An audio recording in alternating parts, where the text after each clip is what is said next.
Hello. Jan story చెప్తాను ఒకటి. ఒక జన్ ఆశ్రమంలో ఒక పిల్లవాడు ఉంటాడనమాట. అతని తరగతి గదిలో ఉన్న పిల్లలందరూ చురుకుగా పాల్గొంటా ఉంటారు చాలా విషయాలలో. అంటే ఈ అబ్బాయికి ఒక స్వభావం ఉంటుంది. క్లాస్ ఫస్ట్ నేను రావట్లేదు, ఆటలలో నాకు ప్రావీణ్యం ఉండట్లేదు. అలా ఇప్పుడు క్లాస్‌లో ఎవరైనా తరగతి గదిలో క్లాస్ ఫస్ట్ ఎవరైనా వచ్చారంటే, అబ్బాయిని చూసి తను నేనెందుకు అలా ఫస్ట్ రాలేకపోయినాను. అలాగే ఎవరైనా ఒక అబ్బాయి ఆటలలో చురుకుగా ఉంటాడు గదా! తరగతి గదిలో ఒక్కొక్కరికి ఒక్కొక్క స్వభావం ఉంటుంది. ఒక్కొక్కరు దాంట్లో చురుకుగా ఉంటారు. అలా ఎవరైనా ఆటలలో చురుకుగా ఉంటే ఆ అబ్బాయిని చూసి చింతిస్తూ ఉంటాడనమాట ప్రతిసారి. ఏంటి నేను ఆయనలా బాగా ఆడట్లేదు అని. అట్లాగే ఇంకెవరన్నా అబ్బాయి ఉండి స్పీచ్‌లు, ఉపన్యాసాలు బాగా ఇస్తాడు గదా!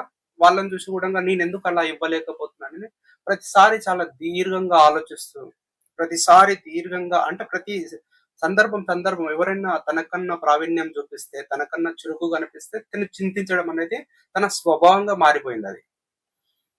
ఇది దూరం నుండి అబ్జర్వ్ చేస్తున్న జన్ గురువు ఏం చేసిండంటే ఒకరోజు అబ్బాయిని దగ్గరికి పిలుచుకొని అసలు ఏం జరిగింది? ఏంటి ప్రాబ్లమ్ అనేది తెలుసుకునే ప్రయత్నం చేసిండు. అప్పుడు ఈ అబ్బాయి క్లుప్తంగా వివరిస్తాడు. గురువుగారు నాకన్నా నేను ఎంత బాగా చదివినప్పటికీ నేను క్లాస్ ఫస్ట్ రాలేకపోతున్నాను. ఆ అబ్బాయి క్లాస్ ఫస్ట్ వస్తుండు. నేనెంత మంచిగా ఆటలు ఆడినప్పటికి కూడంగా నాకు ప్రైజులు రాలేకపోతున్నాను. నేను ఫస్ట్ రాలేకపోతున్నాను. ఇలా ప్రతిదీ తను చింతిస్తున్న తన బాధకు కారణమైన ప్రతిది గూడంగా గురువుగారికి ఎక్స్‌ప్లెయిన్ చేస్తాడు. అప్పుడు ఒక చిరునవ్వు నవ్వి గురువుగారు ఏం చేస్తాడంటే, అదే ఆశ్రమంలో ఉన్న ఒక తోటకి తీసుకెళ్తాడు. ఆ తోటకి తీసుకెళ్ళి అక్కడ తోట చాలా అందంగా ఉంటుంది. రకరకాల పూలతోటి, పెద్ద పెద్ద చెట్లు, పండ్లు, మొక్కలు అంతా ఒక తోటలో సహజంగా ఏమేముంటాయో అన్నీ ఉంటాయన్నమాట. ఇద్దరు అక్కడికెళ్ళి క్షుణ్ణంగా పరీక్షిస్తారు. క్షుణ్ణంగా చూసిన తర్వాత అప్పుడు గురువుగారంటాడు, హ్మ్. "అబ్బాయి ఈ మొక్కని చూసినావా? ఈ మొక్క ఎందుకు ఆ చెట్టులాగా పెరగలేదు?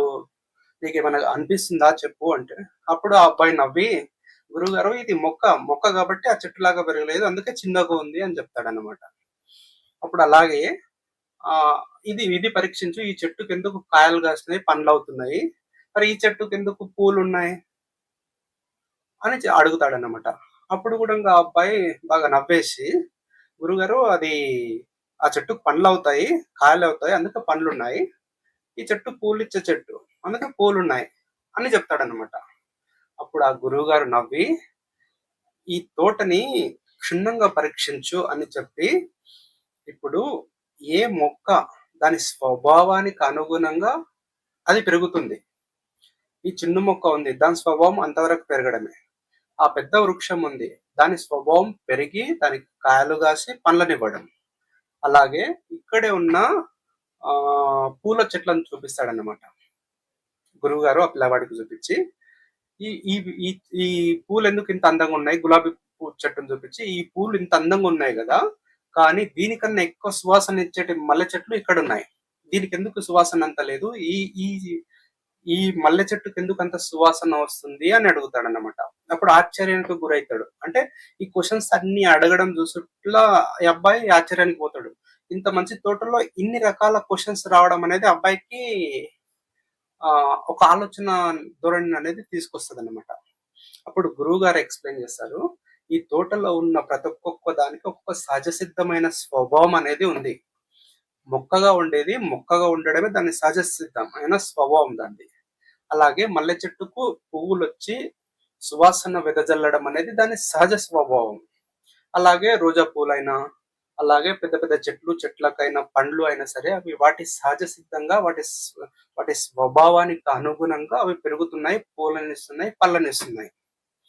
అలాగే నీ తరగతిలో కూడా ఒక్కొక్కరికి ఒక్కొక్క సహజ సిద్ధమైన టాలెంట్, జ్ఞానం అనేది ఉంది. దానికి అనుగుణంగా వాళ్ళు పోతా ఉండ్రు. వాళ్ళు ఇతరులతోటి పోల్చుకోవడం లేదు. ఇప్పుడు క్లాస్ ఫస్ట్ వచ్చిన అబ్బాయి క్రీడలలో ఎవరైతే ఫస్ట్ వస్తుండ్రో ఆ అబ్బాయితో పోల్చుకోవట్లేదు.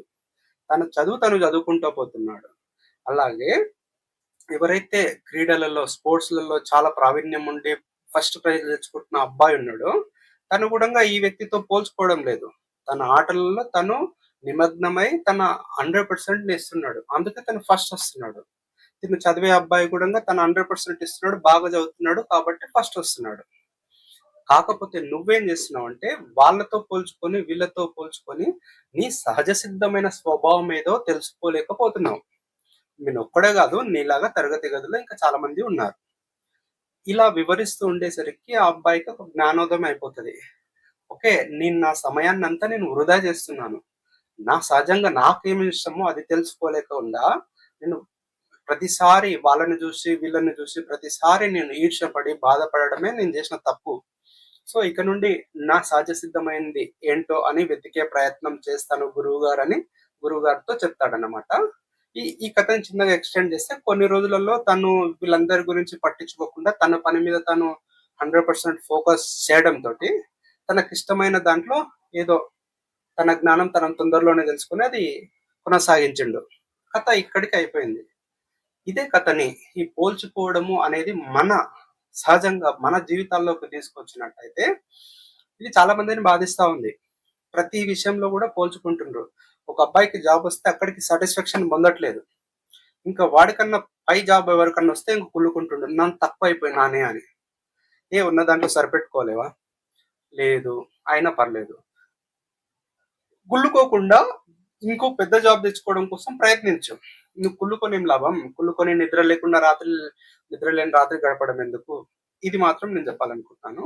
అలాగే ఈ పోల్చుకోవడం అనేది ప్రతి రంగంలో కూడా ఉంటుంది. నిజానికి సమయం మొత్తం వృధా కావడానికి కారణం కూడా ఈ పోల్చుకోవడమే. ఆ ఇతరుల గురించి తలుసుకొని పోల్చుకోవడంలో పెట్టినంత టైంని తను తను ఏం కావాలనుకుంటుండో దానిపైన పెడితే ఖచ్చితంగా కొన్ని రోజులు టైం తీసుకోవచ్చేమో కానీ ఖచ్చితంగా తనకు కావాల్సింది సాధించవచ్చు. ఈ కథ చాలా వరకు ఏం చెప్పాలనుకుంటుందంటే ఇతరుల జీవితాలను ఎప్పుడు కూడా నువ్వు పోల్చుకోవద్దు. జీవితాలతో ఎప్పుడు కూడా నువ్వు పోల్చుకోవద్దు. ఎవరికి ఉండాల్సింది వాళ్ళకు ఉంటది. సహజ సిద్ధంగా వాళ్ళకున్న గుణాలను, లక్షణాలను బట్టి వాళ్ళు పోతా ఉంటారు. అదే వాళ్ళతో నువ్వు పోల్చుకున్నట్టు ఉంటే నీకంటూ ఉన్న సహజ సిద్ధమైన స్వభావాన్ని నువ్వు మర్చిపోయి వాళ్ళలాగా అవ్వాలని ప్రయత్నించి పోతా ఉంటావు. చిన్న ఎగ్జాంపుల్ చెప్తాను. నాకు తెలిసిన ఒక ఆయన ఉంటాడు. తన ఎట్లా అంటే తన మైండ్ డిఫరెంట్ గా ఉంటుందన్నమాట. కొంతమంది ఆట పట్టిస్తుంటారు కూడా ఆ అబ్బాయిని. ఫర్ ఎగ్జాంపుల్ ఇప్పుడు డిగ్రీ చదువుకుంటున్న టైంలో నువ్వు గ్రేట్, నీ హైట్, పర్సనాలిటీ ఉంది, నువ్వు పక్కా కానిస్టేబుల్ అయిపోతావు అంటే తన అసలు ఇంకా తను ఏం చదవాలనుకుంటుండో అవన్నీ పక్కకు పెట్టేసి తను అదే ఫోకస్ గా పోయిండు. ఏదో ఒక రీజన్స్ వల్ల రన్నింగ్ సంథింగ్ ఏదో రీజన్ వల్ల అది మిస్ అయిపోయింది కానిస్టేబుల్. దాని తర్వాత ఇంకొంతమంది పొగిడిండ్రు, లేదు నీకు ఇవన్నీ సెట్ అవ్వు, నీకు పంచాయత్ సెక్రటరీ ట్రై చేస్తే అయిపోతావు అంటారు. కొన్ని రోజులు దానికి ట్రై చేసిండు. దాని తర్వాత వల్ల బాబు నువ్వు టీచర్ జాబ్ అయితే బాగా సూట్ అవుతావు, నువ్వు పక్కా అంటే దానికోసం ఎక్కడికో వెళ్ళి ట్రైనింగ్ తీసుకొని దానికి ట్రై చేసిండు. ఇప్పుడు విచిత్రం ఏంటంటే ఇప్పటికి కూడా ఇంకొంతమంది ఎవరు అన్నారంట నువ్వు గ్రూప్ అయితే బాగా సెట్ అయిపోతావు, నువ్వు అదే ట్రై చేయవు లాంగ్ టర్మ్ కోచింగ్ తీసుకొని అంటే. విచిత్రం ఏంటంటే ఇప్పటికి కోచింగ్ తీసుకుని ట్రై చేస్తూనే ఉన్నాడు. నిజానికి తన స్వభావం ఏందో తను తెలుసుకోవట్లేదు. ఇతరులు ఏది చెప్తే అది కొనసాగుతూ పోతా ఉండు. నిజానికి అలా కాకుండా మనకంటూ ఒక స్వభావం ఉంటుంది. అది మనకు తెలుస్తా ఉంటుంది. కొన్ని రోజులలో ముందు తెలియకపోయినప్పటికీ కొన్ని రోజులలో ఆటోమేటిక్ తెలుస్తుంది. మన స్వభావం ఏంది, మనం ఏంటి, మన మైండ్ కు ఏది సెట్ అవుతుంది అనేది మనకు తెలుస్తా ఉంటది. అలా తెలిసినప్పుడు ఆ విషయాన్ని తెలుసుకొని ఇతరులతో పోల్చుకోకుండా ఇది కొనసాగుతూ పోతే మనిషికి ప్రశాంతత వస్తుంది. దాంతో పాటు నీకేం కావాలనో అది వస్తుంది. ఈ వీడియోలో నేను చెప్పాలనుకుంటుంది ఇంతే. ఎట్టి పరిస్థితుల్లో కూడా ఇతరులతో పోల్చుకోవద్దు. ఉంటా. బాయ్.